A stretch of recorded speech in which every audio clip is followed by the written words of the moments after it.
Hello everyone, how are you? I hope you are well.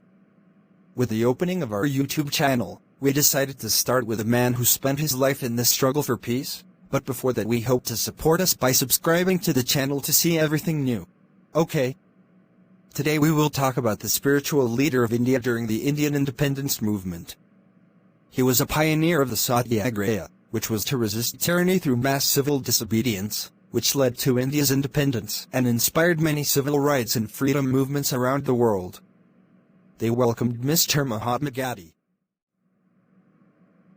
Hello everyone, I am Mohandas Gandhi, or as you know me, Mahatma Gandhi. I was born on October 2, 1869.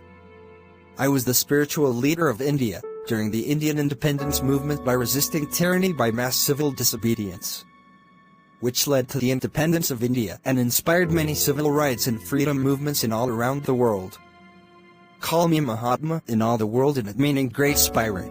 I was born in Porbandar, in the Indian state of Gujarat, from a conservative family with a long history in political and commercial work, lived an ordinary childhood, and then got married when I was 13 years old, according to local Indian traditions, and I got 4 children. In 1882 I traveled to Britain to study law. There I discovered Christianity, and I read the Bible very carefully, drawing inspiration from many lessons in preaching and ethics and politics. In 1890, I returned to India after obtaining a university degree, which allowed me to practice law. However, when I faced many difficulties, started with my mother's death, and discovered that law is not a guaranteed path to success. So I went from Bombay to Rajkot, where I worked as a petition writer, subject to the ranks of British officials.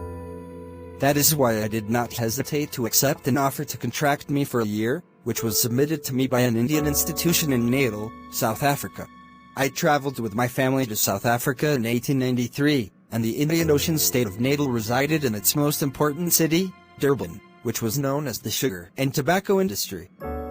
I worked in South Africa as an advocate for the rights of Indian agricultural workers as I found myself forced to confront racism. There is an accident still in the memory of the Indians. Accident was the Pietermaritzburg train station, which is an hour away from Durban, when I took the train from Durban to Pretoria. When the train stopped in Pietermaritzburg, the ticket collector ordered me to move from the first-class coach of the white skin to the vehicle for the lowest-ranking passenger. But I refused to move and showed him the first-class ticket I was have, but he expelled me from the train. This accident changes my life. This incident led me to struggle for the rights of the Indians, who were many in South Africa.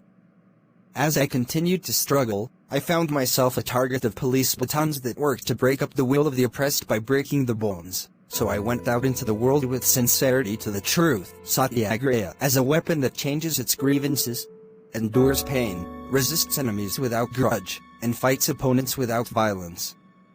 I continued to struggle in this way throughout those years, sacrificing work and freedom, entered prisons, and subjected to hunger, skin, humiliation and lead, until the authorities saw that they reduced their arbitrariness, offered me a settlement between the two sides and agreed to them, and then left South Africa for India in July 1914. It achieved the non-violence movement won victory and a decent life, and guaranteed the dignity and rights of Indians in South Africa after 20 years of struggle. I achieved victory through a policy of non-violence, which includes fasting, boycott, sit-in, civil disobedience, imprisonment, and fear. That these methods will lead to death.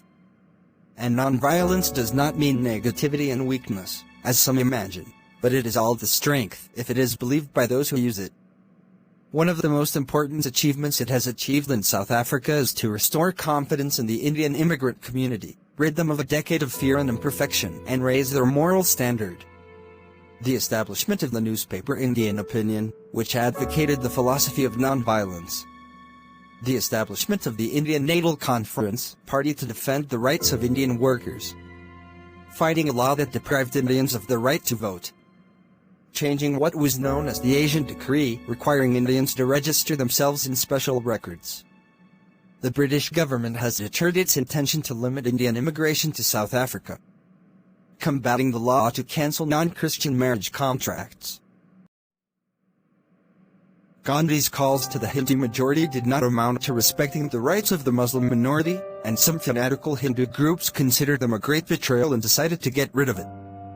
Indeed, on January 30, 1948, a fanatical Hindu named Nathuram Jutsi fired 3 deadly bullets, after which Mahatma Gandhi fell, at the age of 78. In his lifetime, Gandhi was subjected to 6 attempts on his life, and he was killed on the 6th attempt.